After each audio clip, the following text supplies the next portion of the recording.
Assalamualaikum warahmatullahi wabarakatuh. Hari ini kita akan masuk tajuk yang keempat, iaitu adab menziarahi rakan. Ada 6 adab menziarahi rakan. Yang pertama, niat yang baik. Maksudnya awak niat datang ke rumah dia tu dengan niat yang baik lah. Bukannya awak nak buat benda-benda yang tak baik kat rumah dia. Yang kedua, masa yang sesuai. Pastikan masa yang awak datang tu waktu yang sesuai lah. Jangan datang tengah malam ke pagi-pagi, subuh-subuh tu kan. Jadi pilih waktu yang sesuai. Yang ketiga, memberi salam. Pastikan awak datang rumah orang, bagi salam. Jangan main masuk je kan. Macam biasalah. Yang keempat, masuk jika mendapat izin. Dah dapat izin baru boleh masuk. Bukan awak datang terus masuk buat macam rumah sendiri, tak boleh. Yang kelima, memelihara tingkah laku dan maruah diri. Jaga perangai kat rumah orang. Jangan datang rumah orang terus tidur. Suka hati je pergi dapur dia kan. Tak boleh. Yang keenam, berpakaian menutup aurat. Pastikan awak datang rumah orang tu, awak pakai sopan lah, menutup aurat. Jangan datang pakai seluar pendek ke apa ke kan, tak elok lah.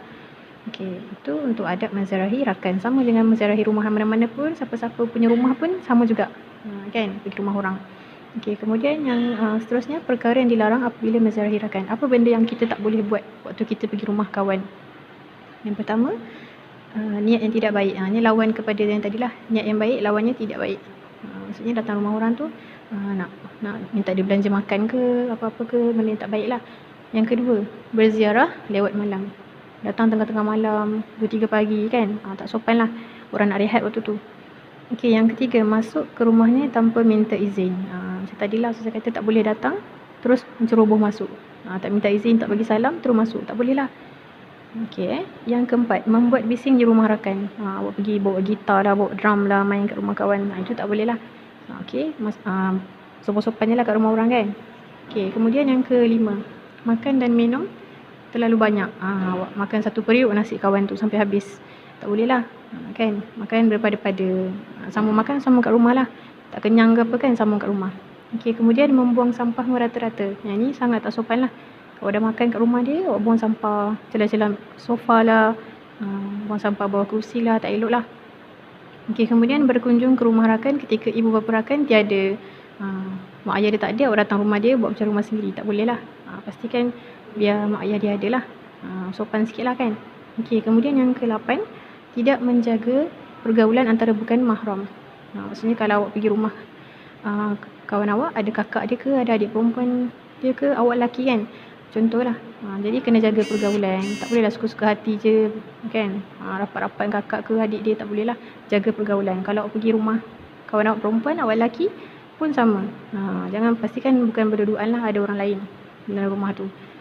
Itu sahaja untuk perkara yang dilarang apabila menziarahi rakan. Ada 8. Kemudian akibat tidak menjaga adab menziarahi rakan. Apa kesan buruk yang awak dapat kalau awak tak jaga adab ketika menziarahi kawan awak?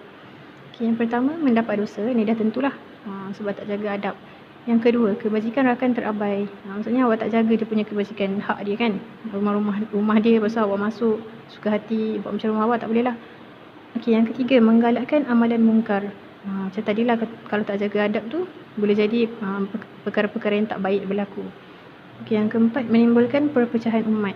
Boleh jadi bergaduh lah. Sebab kalau awak tak jaga adab, awak main datang je rumah orang, tak sopan, orang akan rasa macam tak nak kawan dengan awak ke kan, macam tu. Jadi tak sopan lah. Yang kelima, memutuskan hubungan silaturahim.